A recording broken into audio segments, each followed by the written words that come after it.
भारत और अंग्रेजी में इसके अलावा भी कोई नाम है अभी आज जो है संवैधानिक रूप से नहीं। और इसके अलावा अगर हमारे देश को कोई किसी नाम से पुकारता है उसको क्या कहेंगे? हिंदुस्तान। संवैधानिक रूप से कोई नाम नहीं है, इसलिए गर्व से कहिए कि हम, गर्व से कहिए कि हम, गर्व से कहिए कि हम भारतवर्ष की, भारतवर्ष की, भारतवर्ष की। यह है भारत का सम्मान, क्योंकि हम सबसे पहले क्या है? हिंदू मुसलमान बाद में। हिंदू मुसलमान अपने घरों में है, लेकिन रोड पर है तो क्या है? भारतीय। इसलिए आज इस मंच से सीख लेकर जाना है कि हम हिंदू बने, मुसलमान बने, ये हमारा पर्सनल मैटर है, पर्सनल जो है जीवन है। लेकिन जब भी हम बाहर निकले तो क्या बन करके? भारतीय बन करके। ये संदेश देता है हमारे देश का राष्ट्र चिन्ह अशोक स्तंभ। और जिस दिन हम भारतीय बनेंगे उस दिन हमारे देश में ये कहने वाले लोग नहीं रहेंगे कि गर्व से कहो कि हम हिंदू हैं और गर्व से कहो कि हम मुसलमान हैं। उस दिन सभी होंगे ये कहने वाले कि गर्व से कहो कि हम। उस दिन भारत की तस्वीर क्या होगी? न हिंदू होंगे न मुसलमान होंगे, सिर्फ और सिर्फ भारतीय होंगे। उस दिन क्या होगा? अमन होगा, भाईचारा होगा, प्रेम होगा, बंधुत्व होगा। और हम चाहते क्या हैं? बड़ी खुशी हो रही है कि सम्राट अशोक क्लब के 30 वर्षों की मेहनत, 30 वर्षों का परिश्रम आज भारत की भूमि पर ही नहीं, भारत के पड़ोसी देशों में भी रंग ला रही है, पड़ोसी देशों में भी रंग ला रही है। जिस काम शुरुआत सम्राट अशोक महान ने आज से 2300 वर्ष पहले किए थे, किन्हीं षड्यंत्रकारियों के कारण जो वह कार्य, वह कारवां रुक गया था, वह कारवां पुनः सम्राट अशोक क्लब शुरू किया है। और आज पुनः अपने पड़ोसी देशों से वही संबंध, वही रिश्ता पुनः शुरू करने का प्रयास किया है, जो आज विदेश की धरतियों पर सम्राट अशोक क्लब का और भारत के विश्व गुरु होने का गौरव लोग महसूस कर रहे हैं।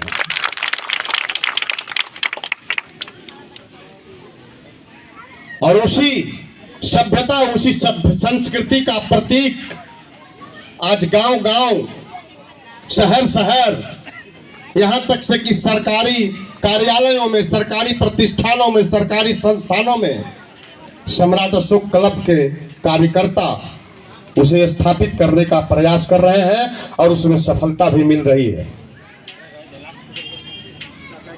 और बताते हुए मुझे बड़ा गर्व हो रहा है कि चैनपुर प्रखंड कार्यालय में माननीय अंचलाधिकारी महोदय यहाँ उपस्थित हैं। सम्राट अशोक क्लब के माध्यम से चैनपुर प्रखंड कार्यालय में ही एक अशोक स्तंभ स्थापित किया गया।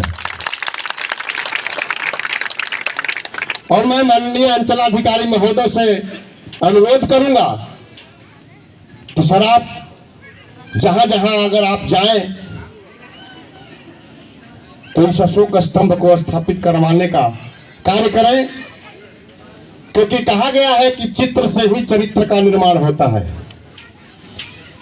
जो आदमी देखता है, जो आदमी सुनता है, वैसा ही उसका मन तैयार होता है। और अगर आप लोग चाहते हैं कि हम एक भारतीय बने, एक सच्चा भारतीय बने, कट्टर भारतीय बने, आप लोग चाहते हैं कि हमारे देश में सच्चे राष्ट्रभक्त पैदा हो,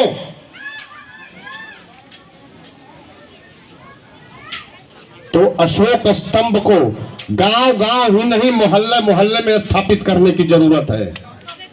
और जिस दिन इस अशोक स्तंभ को गांव गांव मोहल्ले मोहल्ले अगर स्थापित कर दिए, मैं दावे के साथ कहता हूं कि हमारे देश में आने वाले 5 वर्ष 10 वर्षों के बाद कोई भी हिंदू मुसलमान नहीं कहेगा, कोई भी जो भी खड़ा होगा रोड पर वह कहेगा कि गर्व से कहो कि हम भारतीय हैं।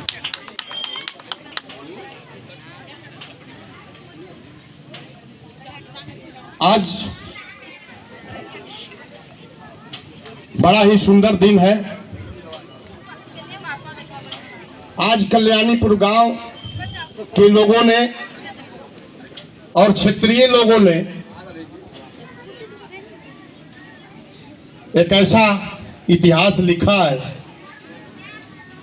जो आने वाले सदियों तक लोग उसे पढ़ते रहेंगे और उससे सीख लेते रहेंगे और उससे उनके अंदर राष्ट्रभक्ति की भावना जागृत होती रहेगी। इसलिए हमें यह कहने में कोई गुरेज नहीं है, कोई संकोच नहीं है कि आज कल्याणीपुर गांव के लोग इतने दिनों पहले तक तो इतिहास के छात्र थे, लेकिन आज इतिहास के पात्र बन चुके हैं।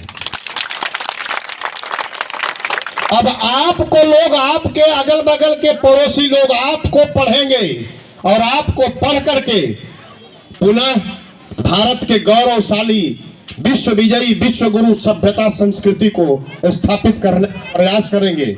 और जिस दिन पुनः यह स्थापित होगा, उस दिन भारत पुनः विश्व गुरु और विश्व विजयी के ताज से सुसज्जित होगा।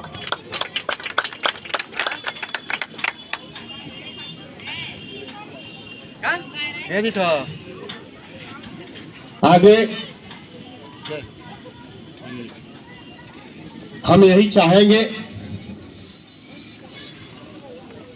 कि प्रतीकों का बड़ा महत्व होता है। प्रतीकों से ही पहचान होती है। जब कोई व्यक्ति मर जाता है यानी उसका देहांत हो जाता है, तो उसे याद करते हैं उसके मरने के बाद। और क्या याद करते हैं? उनके द्वारा किए गए अच्छे कार्यों को, अच्छे कर्मों को। बुरे कार्यों को लोग यह कह करके भुला देते हैं कि चलो जाने दो, अब वो है नहीं, तो उसके बुरे कार्यों को याद करने से कोई फायदा नहीं।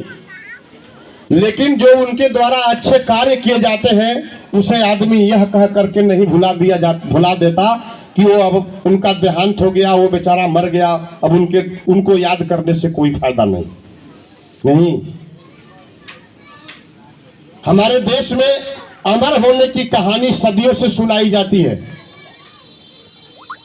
दादा लोग भी कहते थे कि एक समय था कि समुद्र मंथन हुआ और उसमें जो है अमृत और विष निकला और अमृत पी करके लोग जो है अमर हो गए, यही कहते हैं। यानी अमर हो गए। यह कहानी सुन सुन करके हम सभी अमर होने के लिए जो है अपने जीवन में कार्य करते हैं और उसी कार्य के अंतर्गत कुछ उल्टा पुल्टा भी कार्य करते हैं। लेकिन आज मैं आप लोगों को बता देता हूं कि अमर होने का सूत्र क्या है। आप अपने जीवन में जितना बड़ा अच्छा कार्य करेंगे, मरने के बाद आप उतने दिनों तक अमर रहेंगे। मरने के बाद आप उतने दिनों तक अमर रहेंगे। उदाहरण स्वरूप मैं बता देता हूं, आज जो ये कार्य किया गया है, इसमें जिनका जो प्रेरणा स्रोत है या जिनका जो है बहुत बड़ा सहयोग रहा होगा, जिनका बहुत बड़ा जो है इसमें वैचारिक सहयोग रहा होगा, बहुत बड़ा आर्थिक सहयोग रहा होगा, बहुत बड़ा शारीरिक सहयोग रहा होगा, आप लोग देखे होंगे उस पर बहुत कुछ अंकित किया गया। तो जितना बड़ा जिनका कर्म रहा होगा